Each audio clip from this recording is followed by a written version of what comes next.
Hi friends, எல்லாருக்கும் வணக்கங்க and welcome back to DSA family. இன்றைக்கி நம்ம ஒரு ரெசிபி தான் பார்க்க போகிறோம். என்னென்னு பார்த்தீங்கன்னா, சத்துமாவு வச்சு இடியாப்பம் தான் செய்ய போகிறோம். இது செய்கிறது பார்த்திங்கன்னா ரொம்ப ஈஸிங்க. வாங்க எப்படி செய்யலான்ட்டு பார்க்கலாம்.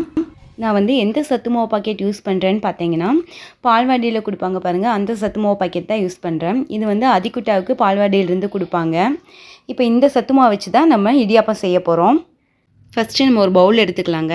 இதில் தேவையான அளவு சத்து மாவு ஆட் பண்ணிக்கலாம். இதுக்கு அளவெல்லாம் கிடையாதுங்க. நான் 2 கப்பு போல் ஆட் பண்ணியிருக்கேன். நெக்ஸ்ட்டு ஹாட் வாட்டர் ஊற்றி சப்பாத்தி மாவு போல் பிசைஞ்சிக்கலாங்க. நார்மல் தண்ணி ஊற்றிடாதீங்க, கண்டிப்பாக சுடு தண்ணி தான் ஊற்றி பிசையணும். பாருங்கள், இப்போ நல்லா பிசைஞ்சாச்சு. இப்போ இதை நம்ம பிழிஞ்சு எடுத்துக்கலாம். என்கிட்ட இடியாப்பம் வேக வைக்கிற பிளேட்ஸ் இருக்குது. அதில் ஆயில் அப்ளை பண்ணி வச்சிடலாம். இந்த பிளேட்ஸ் இல்லைனாலும் நம்ம நார்மலாக இட்லி தட்டில் புழிஞ்சு வேக வைப்போம் பாருங்கள், அந்த மாதிரியும் புழிஞ்சு வேக வச்சுக்கலாம். இடியாப்பம் பிழியறது இருக்குது பாருங்கள், இதுலேயும் ஆயில் அப்ளை பண்ணிடலாம் சுற்றியும். இப்போது நம்ம பிசைஞ்சு வச்ச மாவை இந்த குழலில் வச்சுட்டு மூடி போட்டு நம்ம பிழிஞ்சு எடுத்துக்கலாங்க. மாவு பார்த்திங்கன்னா பிழியறதுக்கு நல்லா ஈஸியாகவே இருந்துச்சுங்க. நம்ம இதே மாதிரியே எல்லா தட்டுலேயுமே பிழிஞ்சு வச்சிடலாம். 5 தட்டுலேயுமே பிழிஞ்சாச்சு. இப்போ இந்த ஸ்டாண்டில் எடுத்து வச்சு நம்ம வேக வச்சிடலாம். தண்ணியும் கொதிச்சிருச்சு. இப்போ உள்ளே வச்சுட்டு மூடி போட்டு ஒரு 10 நிமிஷம் வேக வச்சிடலாங்க. இது வேகிறதுக்குள்ளே நம்ம தேங்காய் பால் ரெடி பண்ணிடலாங்க. நான் அரை மூடி தேங்காய் எடுத்திருக்கேன். இதை இப்போ அரைச்சி பால் எடுத்துக்கலாம். தேங்காய் பால் ரெடி பண்ணியாச்சுங்க. இப்போ இதை காய்ச்சி எடுத்துக்கலாம். இனிப்புக்கு பார்த்திங்கன்னா நான் நாட்டு சக்கரை 3 டேபிள் ஸ்பூன் ஆட் பண்ணுறேன். நீங்கள் ஒயிட் சுகர் கூட ஆட் பண்ணிக்கலாம். ஆல்ரெடி சத்து மாவுலேயும் உங்களுக்கு இனிப்பு இருக்கும். ஸோ உங்களுக்கு தேவையான அளவு ஆட் பண்ணிக்கோங்க.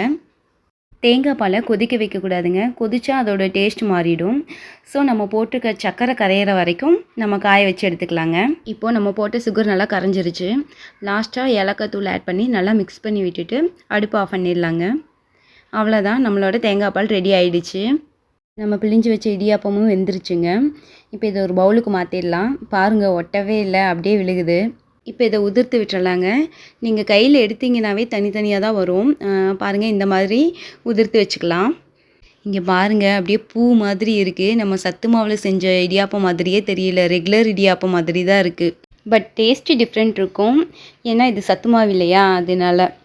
அவ்வளோதாங்க. இனி நம்ம தேங்காய் பால் ஊற்றி மிக்ஸ் பண்ணிடலாம். ஒரு பவுல் எடுத்துகிட்டு அதில் வேக வச்ச இடியாப்பம் போட்டுக்கலாம். நெக்ஸ்ட்டு தேங்காய் பால் ஊற்றிக்கலாம். தேங்காய் பால் கொஞ்சம் நிறையாவே ஊற்றுங்க, அப்போ தான் டேஸ்ட் நல்லாயிருக்கும். நெக்ஸ்ட்டு ஏலக்காய் தூள் கொஞ்சம், நாட்டு சக்கரை கொஞ்சம், துருவின தேங்காய் கொஞ்சம் மேலே போட்டுக்கலாம். அவ்வளோதாங்க, நம்மளோட சத்து மாவு இடியாப்பம் ரெடி ஆகிடுச்சு. இது டேஸ்ட்டு பார்த்திங்கன்னா சூப்பராக தாங்க இருந்துச்சு. நீங்களும் ட்ரை பண்ணி பாருங்கள். இது தேங்காய் பால் இல்லாமல் ட்ரையாகவும் சாப்பிட்லாம். அதை எப்படி மிக்ஸ் பண்ணலான்னு பார்த்தீங்கன்னா, ஒரு பவுலில் இடியாப்பம் கொஞ்சம் எடுத்துகிட்டு அதில் ஏலக்காய் தூள் கொஞ்சம், துருவின தேங்காய் பூ கொஞ்சம், நாட்டு சக்கரை தேவையான அளவு ஆட் பண்ணி நல்லா மிக்ஸ் பண்ணிடலாங்க.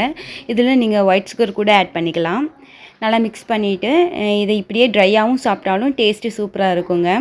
நீங்கள் இப்படியும் ட்ரை பண்ணி பாருங்கள். உங்களுக்கு இந்த ரெசிபி பிடிச்சிருந்துச்சுன்னா வீடியோக்கு ஒரு லைக் கொடுங்க. மறக்காமல் நம்ம சேனலை சப்ஸ்கிரைப் பண்ணி சேனலுக்கு சப்போர்ட் பண்ணுங்கள். உங்களை நெக்ஸ்ட் ஒரு இன்ட்ரெஸ்டிங்கான வீடியோவில் மீட் பண்ணுறேன். தேங்க்யூ ஃபார் வாட்சிங் ஃப்ரெண்ட்ஸ். பாய்.